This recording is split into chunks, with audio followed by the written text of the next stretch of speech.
Very well. You had quite a day there yesterday with the Castlemaine 10,000. A terrific finish with Rough Habit looking the winner in the straight but being pipped out on the line. Yes, I found it quite amazing that Rough Habit could sprint up and hit the lead as he did in the straight. I didn't think there was a horse anywhere in Australia that could give Rough Habit, say, a length, maybe even a little bit more than that start, with, say, 150 metres to go and run him down, but Barossa Boy did that. Look, it was a marvellous performance by Barossa Boy and a beautiful ride by Chris Muntz.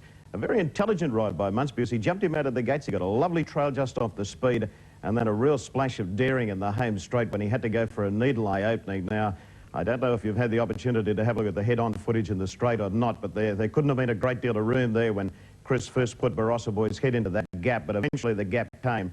A daring ride by Muntz, and he picked up brilliantly in the last 100 metres of the race to race out after Meg's Ego and Rough Habit and get it in a very tight finish. It was a great race, the 10,000. Yes, it really lived up to its billing. Now, he's won 19 out of 38, Barossa Boy. What's his program? Is he Stradbroke-wise? Well, there's a little bit of a problem there because someone forgot to nominate him for the Stradbroke Handicap. But Connection said after the win yesterday, well, he's earned $400,000 or near enough to that in prize money yesterday. They're entitled to spend the 25 large to get him into the big race. They're not going to worry about the QTC Cup because Scalacci's likely to stay in Brisbane for that after he was scratched from the 10,000 yesterday. So they said, well, we'll let Scalacci have the QTC Cup. We'll go for the Stradbroke Handicap and Connections will pay the $25,000 late entry fee to get him into the Stradbroke Handicap.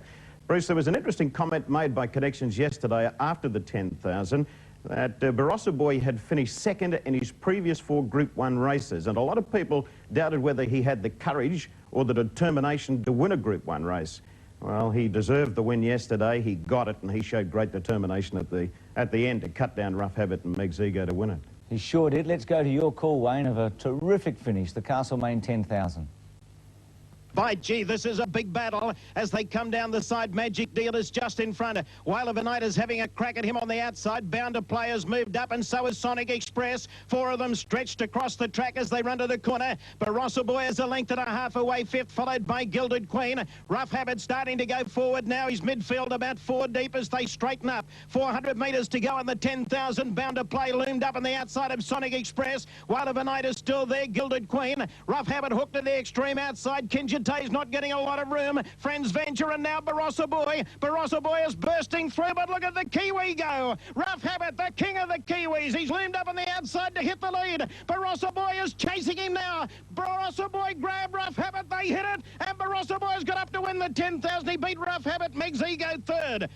Yes, a very good call there, Wayne. What's happening with Rough Habit? There's some thought that he might run tomorrow on the Gold Coast in the Hollandale Cup. Yes, well, he's in a $100,000 race at the coast tomorrow. It's raining here in Brisbane at the moment, Bruce, and conditions are going to suit him. Now, provided he does well, he will take his place in the field. John Wheel is 99% certain that he'll take on the Hollandale Cup tomorrow at the Gold Coast, and then after that, well, it's a little bit up in the air whether he'll try and bring him back to the 1,400 metres of the Stradbroke, a program that he followed last year. He brought him back from the Hollandale Cup to the 1,400 of the Stradbroke and bowled it in, or whether he'll redirect his program towards the Doomben Cup. So it's just a little bit up in the air until after tomorrow, but it's likely that he'll run in the Hollandale Cup at the coast tomorrow. And just briefly, will Clan O'Sullivan run tomorrow in the Magic Millions, depending on, I mean, does the weather make any difference to him? No, well, he won the Ballina bracelet leading up to the initial Magic Millions back in January on a very heavy track at Ballina, so he's quite at home on rain-affected going. There have been some rumours flying about in Brisbane over the last 3 or 4 days that everything is not 100% with Clan O'Sullivan, but Frank Cleary, his trainer, has said that there's nothing amiss with the horse, and he said, you just wait and you see him go on Monday. He'll win the Magic Millions Australasian Classic at the coast just as easily as he won the Magic Millions back in January. He thinks he's a certainty for the race. OK, Pago's King heavily back to win the Doomben Classic yesterday. Ripped a fortune from bookmakers here in Brisbane. They freely bet 25 to 1, but punters from the west pummeled the bookmakers into the ground, and he shortened into run 8 to 1. Didn't like his chances on the home turn. He was deep and he was struggling. He showed great determination at the end to get them down. Fulmar and Faustiesta were having a great battle. There's Chris Muntz again on a 33 to 1 outsider and Faustiesta, but gee, he's riding in great form. But Pago's King lunged at them the last little bit and got his nose in front where it counted, right on the line, and got the judge's nod. Wayne, let's have a look and see how he just did it in the Doomben Classic. Captain Cook races onto the home turn by a half length on Swift Galaxy. Overwhelmed, continuing with that burst. He's about 4 deep, but he's sweeping up towards the leaders. Captain Cook in front, they head for home. He leads by a length on Fulmar. Lady Nikolai Faustiesta, overwhelmed under a bit of pressure on the outside now. Faustiesta getting clear, coming after Fulmar and Captain Cook. They've got 150 metres to go. It's Fulmar just in front of Faustiesta. Munson's driving him hard. Pago's King is rocketing home on the outside. Fulmar's kicking again. This is going to be a beauty. They hit it. Oh, it's close. 4 of them hitting the line locked together. Fulmar, Pago's King, I think they're the 2 most prominent. And what about the favourite, Pago's King getting it, Wayne? What about the favourite? They're running last. Yes, well, he pulled up sore after the race. Gavin Duffy said he just wouldn't stretch out. That's My Wandering Star. He said he wouldn't stretch out in the early stages of the race, so the Stipes jumped on him as soon as he came back into the enclosure, ordered a veterinary examination of the horse, and he was sore in both the forelegs. So I guess the rest of his campaign during our carnival here is now in doubt. But he went very disappointingly, but that's the reason why, Bruce. There were a couple of good runs in that race. Zinders, Shane Dice had a certainty beaten. I thought Dutch Boy's run was particularly good. And the New Zealander Captain Cook, they say he's the Vo Rogue of New Zealand racing. He led them up, weakened at the end, but wasn't suited with the rain-affected track. So watch for him in races like the Grand Prix and the Derby. OK, let's hope that the rain stays away for those races. Let's now go to the Chairman's Handicap. A good performance here by an improving horse, Full Suit. Cool Credit's giving them a long start as they approach the home turn. They've got 450 metres to go. Corndale in front of Magnolia Hall. Corndale heads for home, a half length in front of Magnolia Hall. Full Suit pulled to the outside, chasing those leaders. Then Fleet Dancer, Prince Regent, and Demerit on the extreme outside. Magnolia Hall coming after Corndale, and Full Suit is now coming at the pair of them. Full Suit loomed up on the outside and ran to the front, and he shot away. He's got them beaten, Full Suit. Full Suit nicely clear. Fleet Dancer charging home at the end, but Full Suit's too good, wins at a length and a half. Fleet Dancer second, third Corndale. Wayne, we're about to go to Adelaide, so we're running out of time, but just very briefly, the potential of this horse? Yes, he's very promising. They were initially looking at the Brisbane Cup. They've now decided to go for the Doomben Cup because he races so well at the track, Bruce. Wayne, talk to you next week.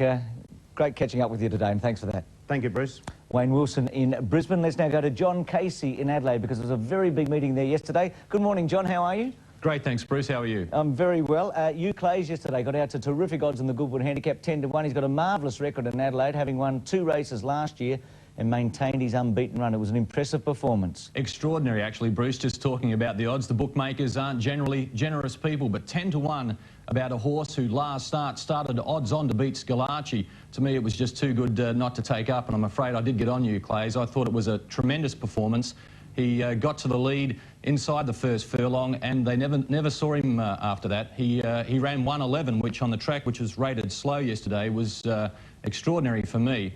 They both the mile races here in Adelaide yesterday were run in 1:42. So for Hugh Clays to come out and run 1:11 over the 1,200 metres of the Goodwood was certainly a great performance. Yeah, there's been some doubt about him in Group 1 company at over 1,200 metres. He's a very, very fast horse. Let's go and have a look at the run, John, and we might talk about Dapper's Hope in second placing because he may line up tomorrow in the Angus Brute. So here's the Goodwood Handicap of 1992.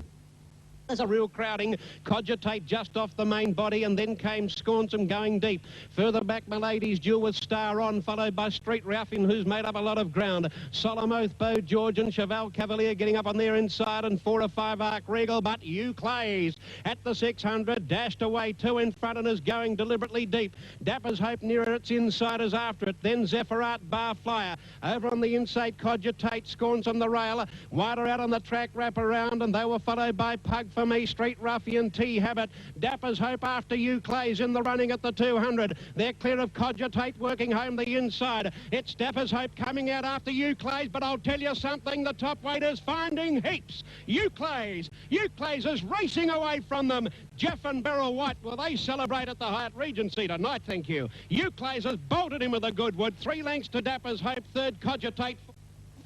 Yes, he was really very, very impressive. John, he's likely now to go to Brisbane for the Stradbroke, and on that run he's going to take some tossing. He was a bit disappointing in Brisbane last year. He was a little bit disappointing last year. He ran 6th in the Stradbroke after leading until the final furlong. Plans at this stage are up in the air. He was booked to be floated back to Sydney on Tuesday, But Jack Denham has said now that he'll revise those plans. He may go to Brisbane. The weather, of course, is going to play a big part in that, because he's still not certain that he is any good in the wet, although in that performance, gee, he'd be hard to beat. He would, and Ken Russell riding him as he did in Adelaide. Mick Dittman had the ride on the horse during the Autumn Carnival. What about the runner-up, Dapper's Hope, who's very, very impressive? I saw him in a race at Moonee Valley, the Stanley Wootton, about 6 or 7 weeks ago, and he won in Adelaide last week with a big weight. Is he going to run tomorrow in the Angus Brew? At this stage he will, Bruce, and on that performance he will be hard to beat, just running through that form with Hugh Clays. But Peter Hutchinson got off the horse yesterday, and also Colin Alderson, the trainer, said that unfortunately they ran into a better horse on the day, but certainly Dapper's Hope has got a big future. Now, what about the South Australian Oaks? There are 2 Oaks run in Adelaide during the year. One's the Australasian Oaks in January, which is considered slightly more prestigious than the South Australian Oaks, but it was a good lineup yesterday. And the form worked out pretty well, John, because the winner had beaten Sub-Zero a couple of starts earlier, Ramyar, and Sub-Zero had won the Derby, and he's one of the big chances in the Adelaide Cup. Yes, that's right, Bruce. It was a very even affair yesterday, and Ramyar, he's trained at Flemington by Gerald Ryan. What a purchase he's been for his owners. He was, she was picked up for only $400. Rich Fantasy, the mare, was in foal to Ramyar when she was purchased, so that's turned out to be a great money spinner. She's now won $160,000 in prize money, and on yesterday's performance, certainly more wins in store. Gee, John, it is a good story, isn't it? Turning $400 into $160,000. Let's see Ramyar winning the South Australian Oaks.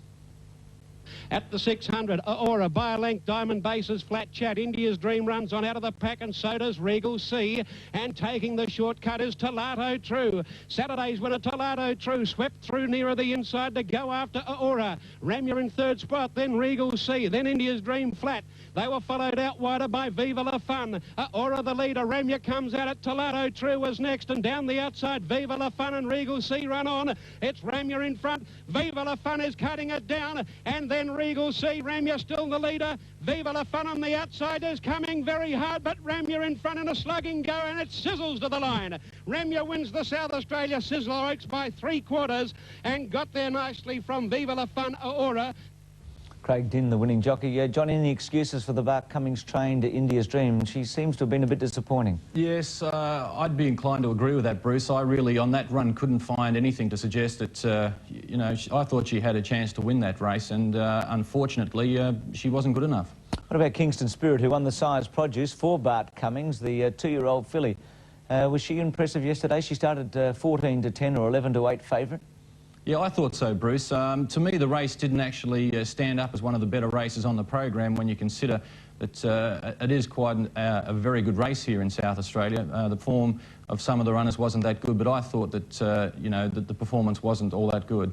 OK, let's have a look at the Size Produce. Probably a low-key year, but she does look pretty promising. 2 seconds in Victoria before this win at Group 2 level. Welsh Choir led at the 600 and races down the corner by about a length in front of Canopy. There's room there for Spirit of Kingston, or Kingston Spirit, and over on the inside, Just a Comedy's coming to it very quickly, and Doe Keeper's joining in.